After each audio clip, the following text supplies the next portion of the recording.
கல்லுகளையும் பேச வைக்க வல்லமை உள்ளவர். ஆமென். கற்களினாலும் ஆபிரகாமின் பிள்ளைகளை உருவாக்க தேவன் உண்மையுள்ளவர். அப்ப இந்த நாசியில ஊதும் போது மண்ணிலிருந்து எடுத்து அவனை உருவாக்கி அவனை ஜீவாத்மாவாகி அவனை கனத்தினாலும் மகிமையினாலும் முடிசூட்டினார். அவன் வளர்ந்து வளர்ந்து வளர்ந்து பூரணப்பட்டு is giving time to him. Eden தோட்டத்தை கொடுத்தார். வளர்ந்து வளர்ந்து பூரணப்பட்டு அவன் தன்னுடைய சாயல்ல மேன்மையாகி வரணும்ட்டு ஒரு மனிதன் வளர்ந்து வளர்ந்து வளர்ந்து மனிதன் என்பவன் தெய்வமாகலாம்.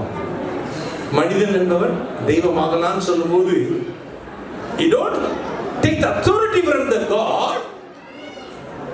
அவன் தேவ சாயலாய் அடையும்படிக்கு படைக்கப்பட்டிருக்கிறான். ராமன் சொல்லலாமா? அவருக்கு என்னென்ன உண்டு அத்தனையும் நமக்கு தான் கொடுத்தார்.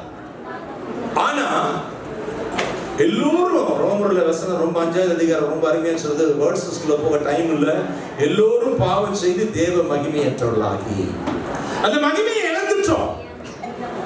அந்த மகிமையை இழந்துட்டதுனால இன்னைக்கு நெற்றி வேரோட நிலத்துல சிந்தி பாடுபட்டு கஷ்டப்பட்டு வேதனைப்பட்டு இப்ப பாத்தீங்கன்னா பெண்களுடைய பகுதிக்கு வந்துட்டீங்கன்னா மூட்டு வலி இல்லாத பெண்ணே கொஞ்ச நாள் இருக்கவே மாட்டாங்க போல இருக்கு.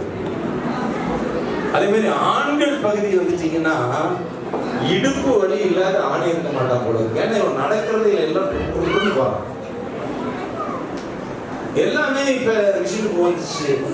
எல்லாமே இவனோட பிசிக்கல் எல்லாம் போயிடுச்சு. மண்ணில இருந்து தூரம் ஆயிட்டான். மண்ணில் இருந்து தூரமாக தூரமாக தூரமாக தேவன் அவனுக்குள் வைத்த எல்லாத்தையும் இழந்து கொண்டிருக்கிறான். ஆயுசு நாள்ல இருந்து எல்லாத்தையும் இழந்துட்டான். ஆகவே மனிதன் இழந்து போனதை தேடவும் ஆமென் சொல்லலாமா? வேதம் எவ்வளவு அழகான வேதத்தை கொடுக்கிறார் பாருங்க. Why God came into bone and flesh. 1 தீமோத்தேயு 3:16 இந்த பக்திக்குரிய ரகசியமானது யாவரும் ஒப்புக்கொள்கிறபடி மகா மேன்மையுள்ளது. தேவன் தன்னை மாம்சத்தில் வெளிப்படுத்தினார். ஆமென். இயேசு பிறந்தார்னு வேதம் சொல்றதை விட இயேசு தன்னை வெளிப்படுத்தினார். எபிரேயர் 10 வேதம் சொல்லுது அவருக்கென்று ஒரு சரீரம் ஆயத்தமாக்கப்பட்டது. எபிரேயர் 10 சொல்லுதுங்க.